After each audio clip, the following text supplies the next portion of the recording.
जय हिंद साथियों, नमस्कार। कैसे हैं आप सभी? स्वागत है आपका अपने परिवार में। लेकिन क्या करूं मैं, सीटी 2025 बड़ा बदलाव।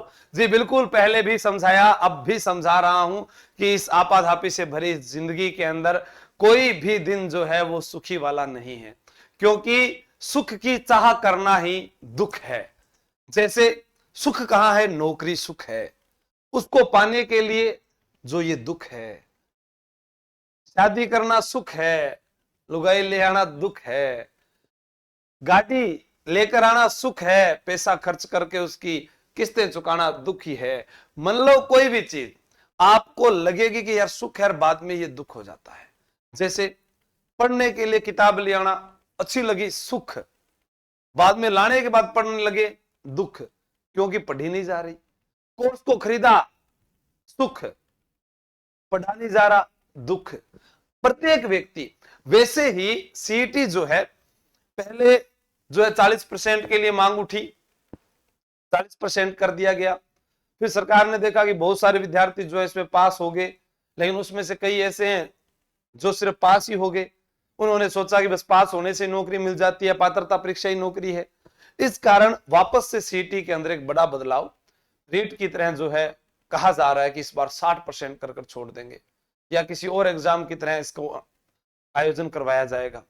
अब सीटी के अंदर पिछली बार जिन्होंने एग्जाम दिया और राजस्थान पुलिस का जो पेपर दे रहे हैं, अब उनको आयु की समस्या। आवेदन सीटी का करके पेपर भी दे दिया, लेकिन राजस्थान पुलिस के अंदर उनको नहीं लिया जा रहा। अभी उनके साथ धोखा हुआ कि नहीं हुआ? जी सर, बिल्कुल हो गया। क्या किया जाए? आयु के लिए पुलिस विभाग कह रहा है कि हमने 1 साल भर्ती नहीं निकाली थी, उसकी हमने छूट कर दी। वो कह रहे हैं सर आरएसी में छूट कर दो। उनका ये कहना है कि आरएसी क्या पुलिस से अलग है क्या? डीजी एक है, विभाग एक है, नियम एक है। हमें जरूरत होगी तो आरएसी में पद ले लेंगे, जरूरत होगी तो हम जिला पुलिस में पद ले लेंगे, उनका ये कहना है। कल सीकर से एक विद्यार्थी ने फोन भी किया कि सर कुछ हमारे पास ऐसा नियम है कि हम इसमें बदलाव करवा सकते हैं। मैंने कहा ठीक है, अगर तुम ज्यादा आपको मालूम है तो आप आइए, आपको मैं किसी व्यक्ति से मिलाऊं, या आप किसी वकील के पास जाएं। आप जो है भर्ती बोर्ड है पुलिस मुख्यालय, वहां जाइए, उनको अवगत कराइए, क्या पता अगर हो जाए तो। बाकी जहां तक मेरा मानना है कि ऐसा नहीं हो सकता है। ठीक है, अब हम बात करते हैं सीटी 2025 बड़ा बदलाव, पास होना हुआ कठिन। ये क्या हो रहा है राजस्थान में? एक बार सरकार हमें एक भर्ती निकाल कर देती है कि 53,749 पद, और उसके बाद में तमाम विद्यार्थी जो है दूर दराजों से चक चक बसते जयपुर की ओर आ रहे। कोई घर पर तैयारी कर रहा है, कोई दुकान की किताबों लाइन लगी पड़ी है। यानी बाबू भैया पूछो मत, यानी कमाई कमाई हो रही है। सब ना ही दिख रहे हैं कि यार मास्टर की कमाई हो रही है, कोचिंग की कमाई हो रही है। आप सोचिए, 25 लाख फार्म भरे गए हैं, एक अभ्यर्थी से कितने पैसे लिए गए, सरकार के पास कितना बड़ा अमाउंट चला गया, करोड़ों में। अब उस परीक्षा का आयोजन करवाएगी, तब वहां पर वो पैसा लगेगा, वो हमें नहीं दिखेगा। उसके बाद अब इसमें गलती सुधार के लिए भी उन्होंने कर दिया। अब सीटी के अंदर भी वो ऐसा नियम बना रहे हैं कि सिर्फ पढ़ने वाले चाहिए, नहीं पढ़ने वालों को काम लग जाना चाहिए, क्योंकि आज टाइम पर मजदूर नहीं मिल रहा है साहब। मिस्त्री कौन मिल रहा, कारीगर कौन मिल रहा, कोई जो है टाइपिस्ट कौन मिल रहा, क्योंकि सब आ सोच रहे कि मैं बस सपनों देखूं और वो पूरा हो जाए, कौन ही हो सके। सीटी 2025 में क्या बदलाव देखने को मिल सकता है? रीट की तर्ज पर 60% अंक वालों को मिल सकती है पात्रता।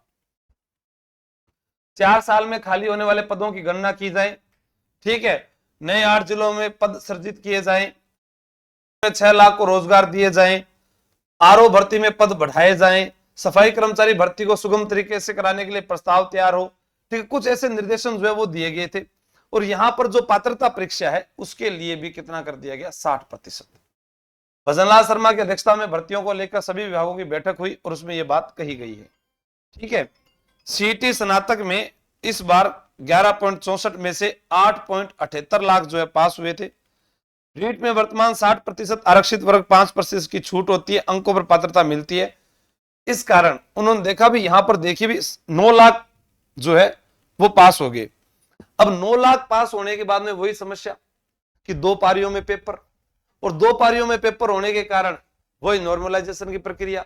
तो उस नॉर्मलाइजेशन की प्रक्रिया को कहीं हद तक खत्म करने के लिए पहले एक ऐसी पात्रता परीक्षा ले ली जाए जिसके अंदर विद्यार्थी जो है वो पढ़ ले।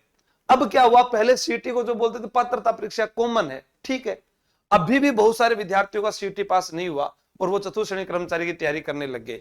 तो अगली बार जो इस बार सीटी होगा उसमें ध्यान रख लेना कि आप हमेशा ये मानकर चलें कि मैं फाइनल परीक्षा की तैयारी कर रहा हूं। फाइनल परीक्षा, जी बिल्कुल, फाइनल परीक्षा यानी आप ये मानिएगा कि सीईटी पात्रता परीक्षा नहीं है। जिस प्रकार जब बीएड के लिए अपने पीटीटी का एग्जाम देते हैं, अब मैं बीएड करने लग जाता हूं, उसके बाद जब बीएड पूरी होती है तब जाकर मैं कंपटीशन की तैयारी करता हूं। यही तो हमारी गलती है। जिस दिन पीटीटी का आवेदन कर दिया, मास्टर बनने का सपना देख लिया, उस दिन से लेकर फाइनल सिलेक्शन तक तैयारी 6 से 8 घंटे होनी चाहिए भैया। और कोई परीक्षा को हल्के में लेना, वही बात, मेरी ताबूत पर मेरे शरीर पर पड़ने वाली एक एक लाठी अंग्रेजी ताबूत में कील के समान साबित होगी। आप एक एक चीज को हल्के में लेके जा रहे हो, ये आपके जो ताबूत में है ना, वो कील की तरह साबित होने वाले हैं। आगे कोई बड़ी भर्ती नहीं आएगी, ये तो इस बार चतुर्थ श्रेणी कर्मचारी की आ गई, जिसमें इतने पद आ गए, काफी बेरोजगारों को राहत मिल जाएगी। ये लास्ट अवसर है। पुलिस के अंदर भी आप देख लीजिएगा कि टेलीकम्युनिकेशन की अलग भर्ती आई, उनका अलग सिलेबस डाल दिया। इस बार जो है बटालियंस के अंदर महिलाओं को ज्यादा सीटें मिल गई, छोरा कुंवारा ही डोलता रह जाएगा। 3rd ग्रेड के अंदर थे, देख लियो महिला आरक्षण वालों।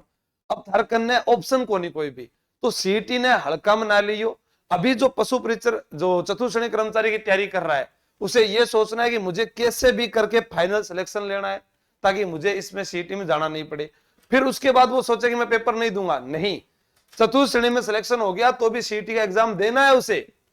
क्यों देना है? क्योंकि आगे फिर सीईटी के तहत जब कोई भर्ती आएगी एलडीसी की, पुलिस की, तो वो क्वालिफाई करके हम जल्दी से आगे निकल जाएं। हमें ठहराव नहीं रखना है जीवन में, क्योंकि ठहरा हुआ पानी बदबू मारने लग जाता है, बहती हुई नदियां ही अच्छी लगती है, और जीवन में पढ़ता हुआ विद्यार्थी अच्छा लगता है। रुक गया सो रुक ही गया फिर, ठीक है। और आज विश्व पुस्तक दिवस है, ये हमने बता दिया। पास होना कठिन हो जाएगा, इसलिए अब भी पढ़ लो। चतुर्थ श्रेणी कर्मचारी में पहला नौकरी लाग दो, घर विश्वास हो जाए।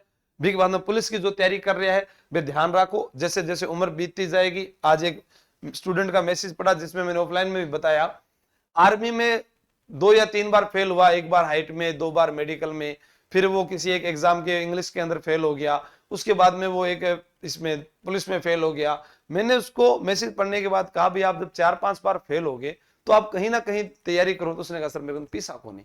फिर आप ऐसा मत कहिए कि मैं फेल हो रहा हूं। गलतियां, मैं बीमारी, मेरी उंगली कट गई और मैं इसको लेकर घूम रहा हूं, कभी कपड़े से बांध लेता हूं, कभी तार से बांध लेता हूं, फिर कह रहा हूं ये जुड़ नहीं रही, मुझे डॉक्टर के पास जाना चाहिए, ऑपरेशन कराना चाहिए, आपको घर से निकलना चाहिए। मोटिवेशन दिन का सिर्फ यही है। आप चाहे अपने घर के गांव के किसी भी लाइब्रेरी में रह जाओ, अपने गांव में दूसरी तरफ जाकर कहीं पर कमरा किराए पर ले लो, वहां रह जाओ, अपना घर छोड़ दो बस, ताकि घर वाले न तो कोई टेंशन दे, न कोई घर को काम करवावे, सिर्फ एक ही ध्यान, तैयारी, ओनली तैयारी, तभी फायदा है। ठीक है, लाइब्रेरी में बैठे रहो पूरा दिन। और आज विश्व पुस्तक दिवस भी है, 23 अप्रैल 25 अप्रैल, तो अभी तैयारी कर लो ऐप पर। सभी इन कोर्सेज के साथ ये सारी चीजें, recorded course, test series, book, सब जो है फ्री मिल रहे हैं। ठीक है, तो आप जुड़ जाइएगा। धन्यवाद, मेरी ओर से आप सबको शुभकामनाएं, बेस्ट ऑफ लक।